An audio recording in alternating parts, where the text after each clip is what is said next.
Hey everybody, welcome back to our channel. So we're gonna be doing something. What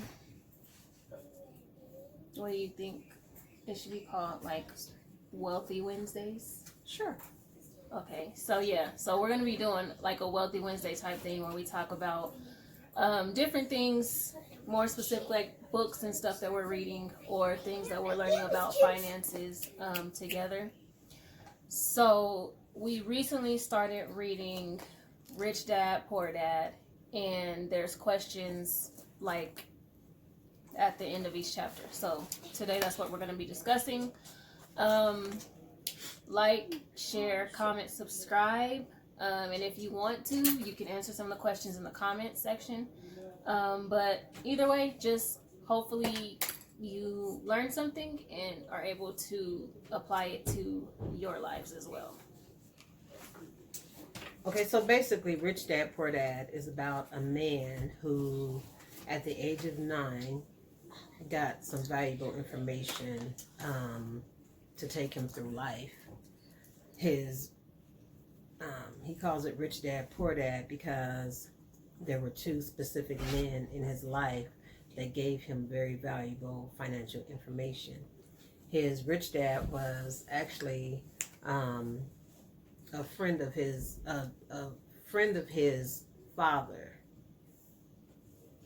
Mm-hmm. Yeah, and he was the rich dad because he owned multiple businesses, warehouses. Basically, had the employees and everything. His poor dad was his father, who was a school teacher. And they both, like I said, gave him very, very valuable information. And at the end of every lesson, the book is, it has lessons. And so lesson 1 is the rich don't work for money. They don't. Okay. So at the end of this book, there's questions. Not book. At the end of, I'm sorry, the chapter. This lesson, there's questions that we should answer. Okay, so the first question is, how common is the approach to money taken by Robert's poor dad? You want to answer that first? It's pretty common. Basically, his dad basically told him, go to school, go to college, get a job. That was his poor dad's advice for him. Okay. That's the approach they give us. They tell us, parents tell us, go to school. After high school, after you graduate, you go to school some more. You get a profession of some sort, or you go to a trade school and you work for people. Okay. So what do you think?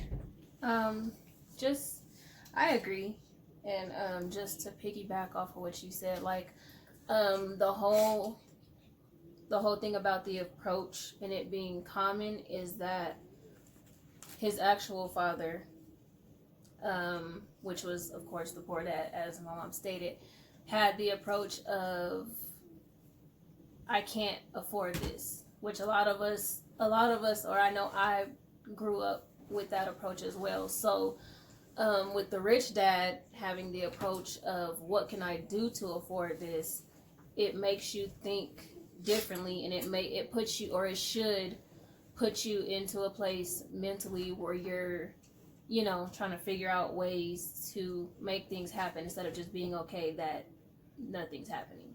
Right. There's one sentence in the book I'm going to just read, and it basically says, schools focus only on teaching people to work for money, not to harness money's power. There's a power behind money. One of the sayings was in the book, basically, don't save. That's poor people and middle class people's approach, and money loses its value. Um, and I'm sure some of us have heard, a lot of this before, but it's good to reiterate it, right? Question number 2 is Robert's rich dad said true learning takes energy, passion, and a burning desire. What are examples of when this has proven true in your life? What's one lesson you never forgot and why? Wow, I mean, it makes you think, but like I didn't grow up in the church, in the building, in ministry. However, the book they read, the Bible, says that the love of money is the root of all evil. However, what I'm learning is if you love money, money will love you back. So, it's just for me, hearing that quote now is just another way to keep poor people poor. Okay? So that's probably one thing that, holds for me. What about you? What are examples of when this power has proven true in your life? Basically learning that true learning takes energy, passion, and a burning desire. I mean, wait. True learning. Right. Okay. So, how does it hold true? Yeah. How has it proven when true is it in your proven to be life? true? Yeah. I'll say like up to this point, it's proven to be true. As far as like relationships, mostly. But like thinking about things now, like you have to have we've had relationships with money. Yeah. They've just been unhealthy. Right. So, thinking back on just, I guess, my life, I've been working since I was 13. Well, legally. I wasn't legally working. No, you were 13. 12. Right. So I've been working for a long time.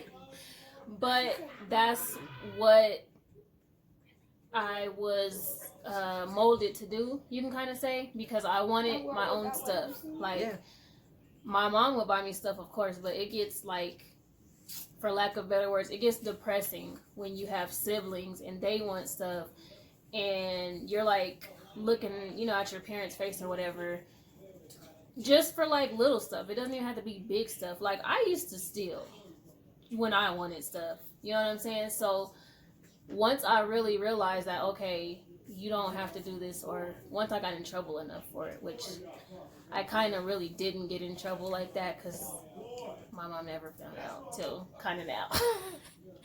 But I would say that it made me start thinking of like how to do things on my own.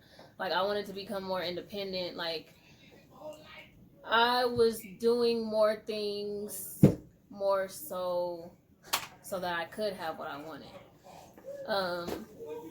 And of course, yeah, anger was a part of that because I was angry that I couldn't always have what I wanted. Like, I'm spoiled. So to not be able to have what I want as well as what I need, like, no, that wasn't going to sit right with me. And I didn't want to keep stealing because I didn't want to go to jail.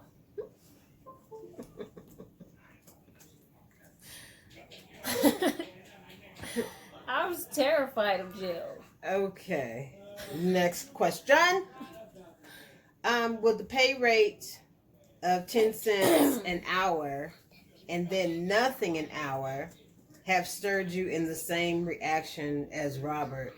And so basically, when you read the book, and this is, I mean, it's a powerful book. Even the first, like I said, the first lesson. Basically, what happened was they wanted to learn how to make money. So the first time they did it, they were actually making money. They were making like nickels. They went through the neighborhood, had all the neighbors save their toothpaste containers, which were then lead. Okay, this was like in 1950s, so they were made out of lead, and so they had all the neighbors save them. They would go collect them. They started making money, their own nickels, until they found out that that was illegal. So the young man's dad told him to ask his friend's dad to teach them how to make money, because he had businesses everywhere, right? So they went and they talked to the friend's dad, and the dad basically, told them that on Saturdays they would go work at one of the convenience stores that he owned, and he would pay them 10 cents an hour for 3 hours. So they did that, and they did that for, like, I think he said, like, he made it to about 2 weeks. Then he was like, okay, this is ridiculous. I have enough money to buy a comic book if I want, which were 10 cents at the time, and, but not enough to do a whole lot with. So he went to the dad, and he was telling him, to the friend's dad, and he was telling him, look, like, you're a slave owner, you're a slave driver. You don't care about people, yada yada yada. And the dad was like, I'm glad you came to me, and told me that. He said, I hear that all the time. He said, but nobody, has asked me how to make money. And so he, I'm sorry. Sorry for the noise. We Sorry deal with for the ratchet noise. people. He told the young man, okay, so he raised it. He said, well, I'll give you, 25 cents an hour. And the young man he thought about it. He was like, basically didn't answer him. He said, I'll raise it to $1. I'll raise it $2. I'll raise it for $5. Well, $5, okay, back then was a whole lot of money. $2. $2 was a whole lot of money, especially for a 9-year-old, right? So, needless to say, he didn't take that. So the father was like, okay, well, you can work for the next, 3 weeks without pay. Basically, what he was teaching him was, you can do what you like and not make any money, and it's gonna richen your soul. You're gonna learn something from it. He says, he was like, the father was like, I have all these employees, and they tell me that they, need more money, not knowing or not realizing that the more money you make, the more you spend, the deeper in the hole you get. So more money doesn't mean a better life all the time, especially when you know not what to do with it. So he basically, in the convenience store, a lot of the young kids liked the comic books. So they found out that at the end of the week, the comic books distributor came to pick up the comic books that were not sold, and they were basically gonna trash them. So he bargained with the distributor and asked him if he could have all the old comic books. They got all the old comic books. They made a library. They charged 10 cents for the children in the neighborhood to come and read the comic books for 2 hours, read as many as you can for 2 hours, for 10 cents. And so that went on for about like a month, and a fight broke out. So the father shut the library down. Needless to say, they made some money. And it probably went on for a little bit more than 3 months. I mean, a little bit more than a month.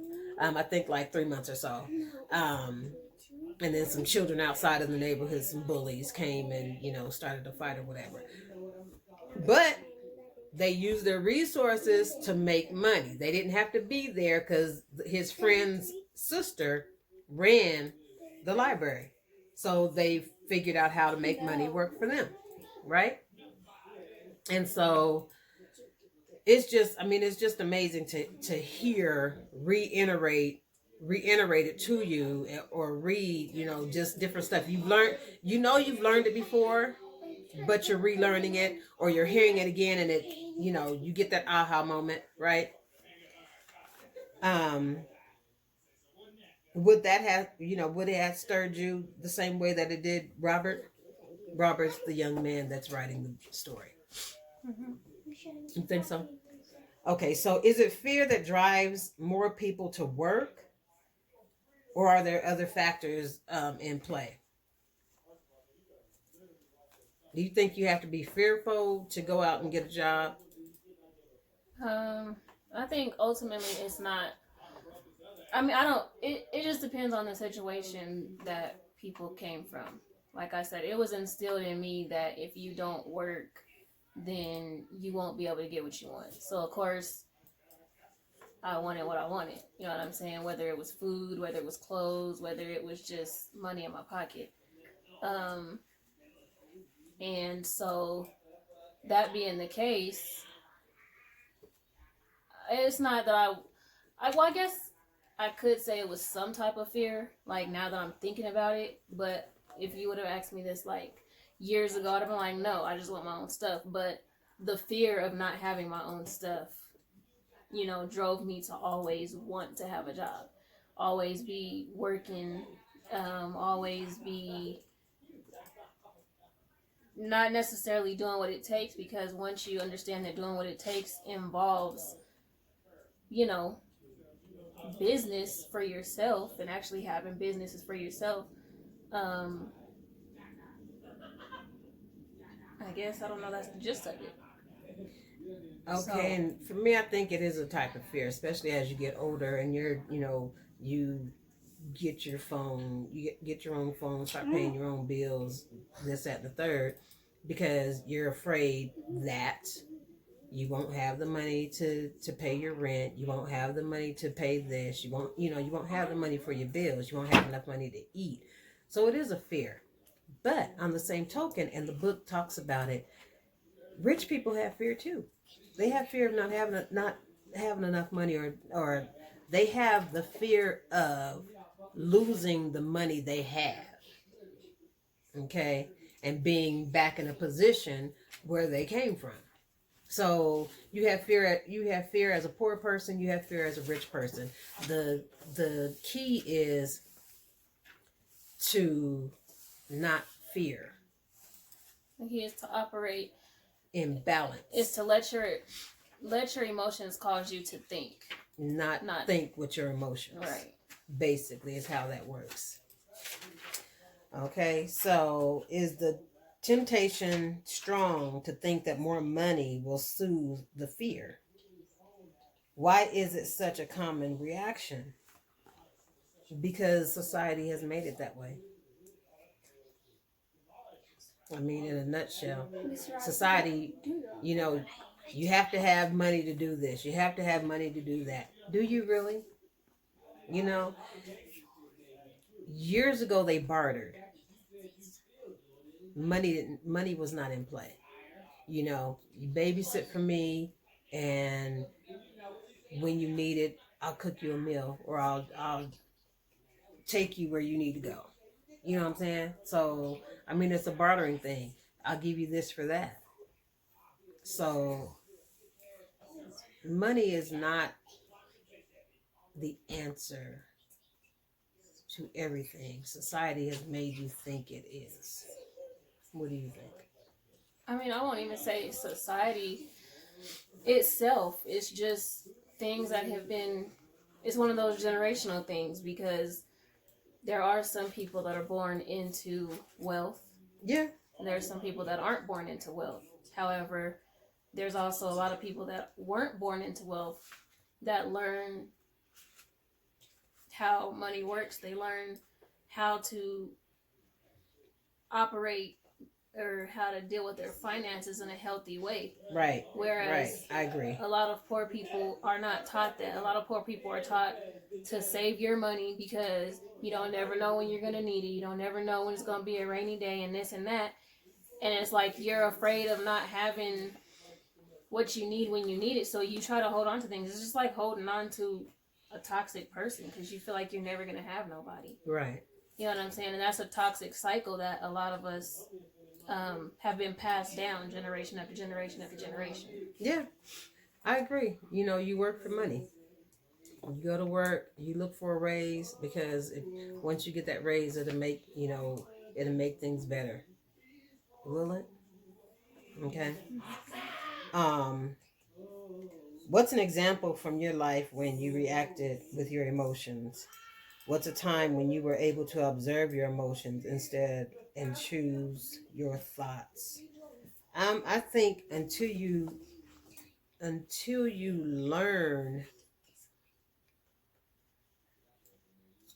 you always or you most of the time operate in emotion, right?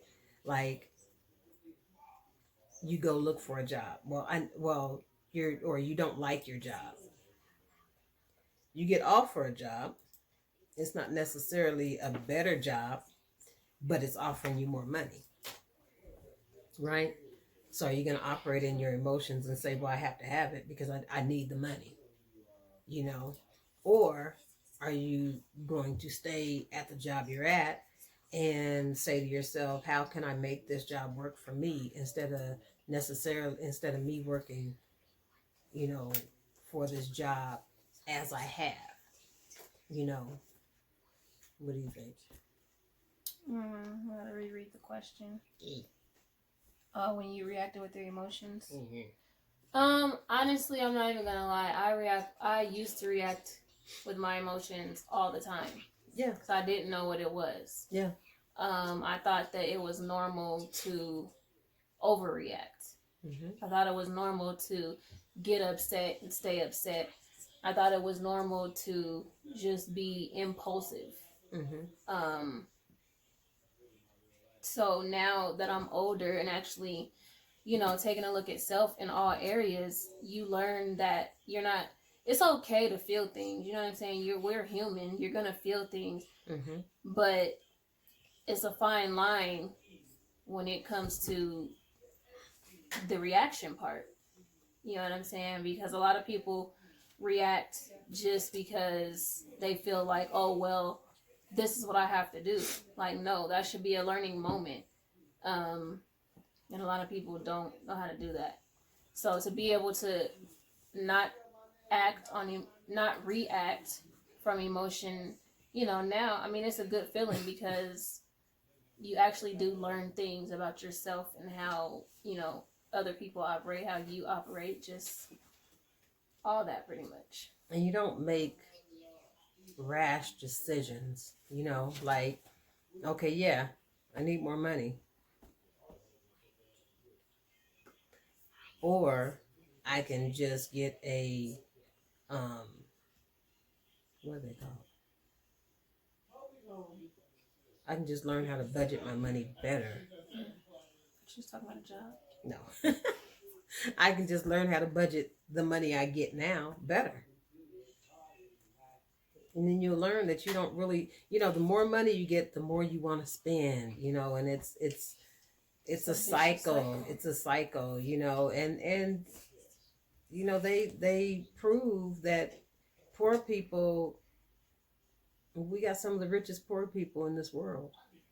You don't have the money, but you're going out spending $100, $200, $300 for a pair of shoes. Why? You don't need those shoes. There's just as good shoes for a whole lot less money, but because they have this emblem on them or this name is behind them, it's, I have to have them. Really? Create your own shoe. Create your own. Okay, next question. Are the rich? Oh, I'm sorry. I was gonna say, this is already like a long video, so we're gonna go ahead and wrap this one up, yes. And we're gonna catch y'all in the next one. So it's gonna be a part 2, even though there's not that many questions left. Peace.